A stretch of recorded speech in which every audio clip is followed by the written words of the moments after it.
Bonjour à tous, on se retrouve aujourd'hui pour un nouveau numéro du JT de la télé, un peu plus court mais avec toujours autant d'informations, alors c'est parti pour le sommaire. Et on commencera avec le départ d'Enora Malagré de Touche pas à mon poste et les rumeurs de d'autres chroniqueurs sur le départ.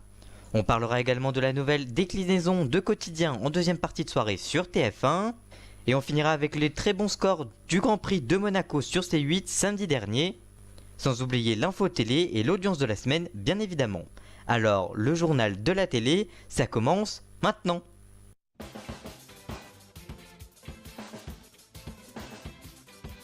Et on commence donc avec le départ d'Enora Malagré de Touche pas à mon poste sur C8.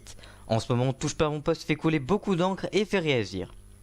Après le départ prématuré de Thierry Moreau il y a 3 semaines, c'est au tour d'Enora Malagré de quitter l'émission. Elle était pourtant dans le programme dès le lancement il y a 7 ans sur France 4. Mais ce seraient ses propos dans les Snapchats de Jérém Star en arrière-plan lors du tournage de Fort Boyard qui aurait provoqué son départ. Elle a dit « C'est pour ça après ce qui s'est passé je refuse de revenir à TPMP au lieu de dire j'ai fait de la merde ». Elle annonçait pourtant son retour dans l'émission ce lundi matin, mais depuis le tweet a été supprimé. Et enfin c'est vers 21h20 qu'Enora Malagré a annoncé son départ du programme dans une vidéo sur Twitter que je vous laisse visionner. Regardez. Coucou les amis, voilà, je vous fais cette petite vidéo pour vous annoncer quelque chose d'important. Comme vous l'avez constaté, ça fait plusieurs mois que je me pose des questions sur mon avenir à la télévision et sur ma place dans Touche pas à mon poste. Et je crois justement que je n'y trouve plus ma place. Alors je vous annonce ce soir que je quitte officiellement Touche pas à mon poste.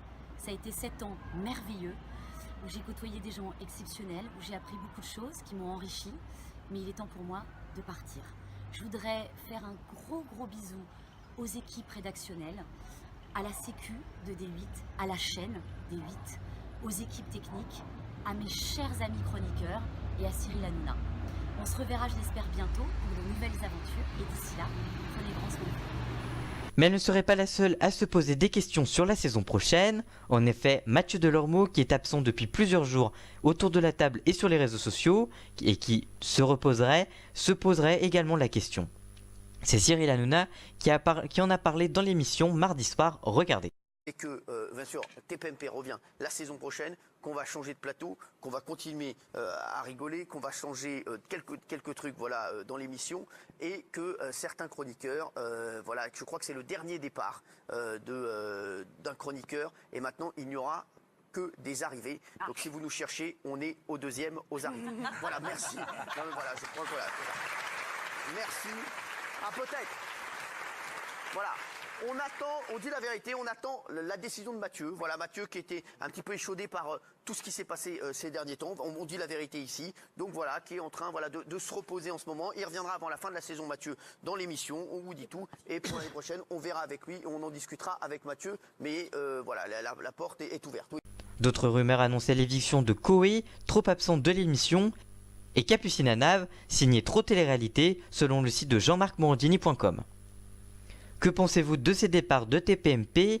Croyez-vous à ces rumeurs de départ de Koé et Capucine Nave? Vous pouvez nous en parler dans les commentaires, on vous répondra et on réagira avec vous. Si vous attendiez que je vous parle du clash Jérém Star vs Frédéric ou encore du casting des Vacances des Anges, rendez-vous sur une vidéo que j'ai faite exprès mercredi. Vous pouvez cliquer sur la fiche qui s'affiche en haut pour la découvrir ou vous pouvez attendre jusqu'à la fin de la vidéo. C'est un JT de la télé-réalité pour connaître toutes les news de la télé-réalité en ce moment. Vous pourrez même découvrir le casting des Marseillais vs le reste du monde. On continue avec la nouvelle spéciale de Quotidien à découvrir bientôt en deuxième partie de soirée sur TF1. Depuis septembre, Yann Barthès anime tous les soirs sur TMC un nouveau talk-show animé Quotidien en access. L'émission a également eu droit à une exposition en deuxième partie de soirée sur TF1 avec différents thèmes. Des émissions qui marchent plutôt bien avec des audiences entre 1,2 million et 985 000 téléspectateurs avec des spéciales cheveux, animaux, l'écu d'or et bien d'autres. Cette fois-ci, Yann Barthès s'intéressera aux vacances d'été en deuxième partie de soirée juste après le lancement de Ninja Warriors avec Denis Brognard, Christophe Beaugrand et Sandrine Ketchi. Elle sera diffusée le vendredi 23 juin à partir de 23h05 sur TF1 avec Hugo Clément et Martin Veil pour les reportages. Que pensez-vous de cette nouvelle émission sur TF1? Que pensez-vous de Quotidien sur TMC tous les jours? Vous pouvez nous dire ça dans les commentaires, on vous lira et on vous répondra bien évidemment. Et avant de parler du Grand Prix de Monaco et ses beaux scores, on passe à l'info télé jingle.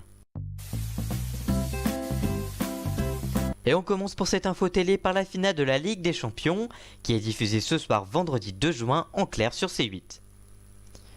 Pour la troisième fois consécutive, la petite sœur en clair de Canal+, diffuse la finale de la Ligue des Champions.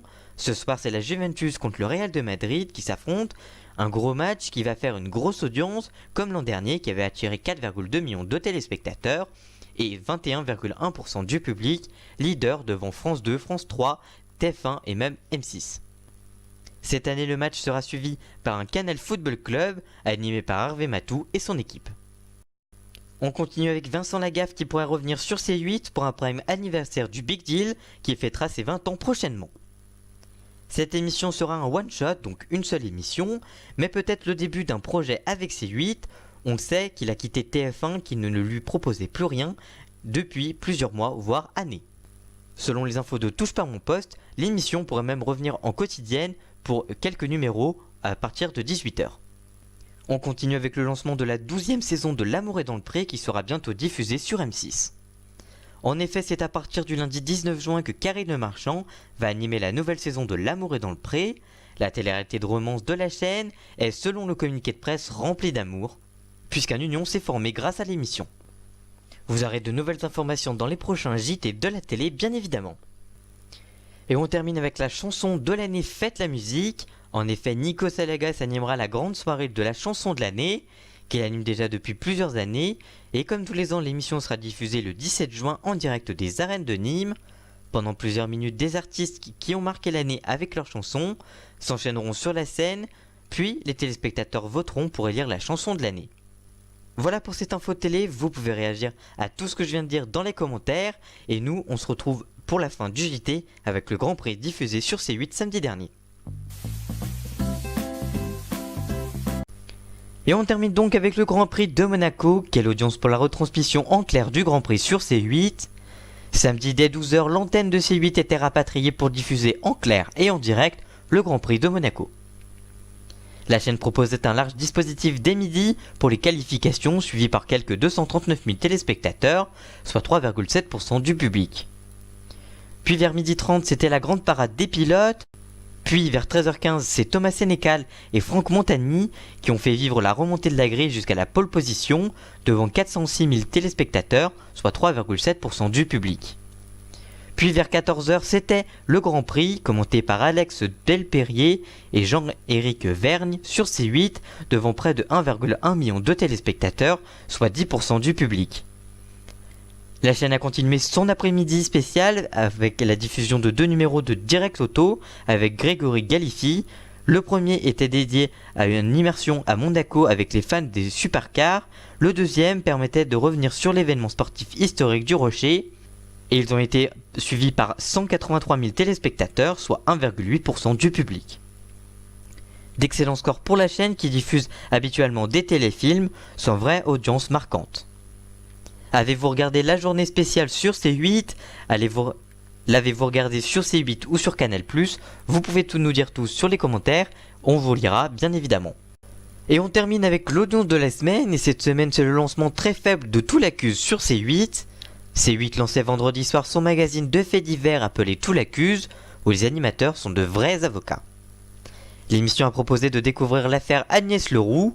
À la Toussaint 1977, Agnès Leroux, une riche héritière d'une famille possédant un casino à Nice, quitte son domicile et disparaît. Son amant, l'avocat Jean-Maurice Agnolet, ancien conseiller de sa mère, est soupçonné de l'avoir assassinée. Et l'affaire Lacotte, le mystère de l'homme coupé en deux. En 2014, le corps de Didier Lacotte est retrouvé dans le coffre de sa voiture coupée en deux. Sa femme Odile Varion est rapidement devenue la première suspecte. L'émission Tout l'accuse diffusée vendredi soir a rassemblé 217 000 téléspectateurs, soit 1,1% du public. C'est moins bien que justice soit faite, diffusée 2 semaines plus tôt, toujours sur C8, et qui avait rassemblé 388 000 téléspectateurs et 1,8% du public. A savoir que Tout l'accuse était précédé par un best-of de Touche pas mon poste qui a fait moins d'audience que les inédits bien évidemment. Vous pourrez découvrir un nouveau numéro ce soir, vendredi, avec l'affaire Monique Lejeune et l'affaire Tamato sur C8 toujours. Que pensez-vous des affaires traitées? Que pensez-vous du concept de l'émission? Vous pouvez nous répondre dans les commentaires, on vous lira bien évidemment. Voilà pour ce JT de la télé, j'espère qu'il vous aura plu, n'hésitez pas à le liker, à le partager et même à le commenter si ça vous a plu. On se retrouve la semaine prochaine pour de nouvelles vidéos, et nous on se retrouve donc très bientôt pour une nouvelle vidéo, ciao! N'hésite pas à cliquer sur la vidéo pour en regarder une nouvelle, et pour t'abonner.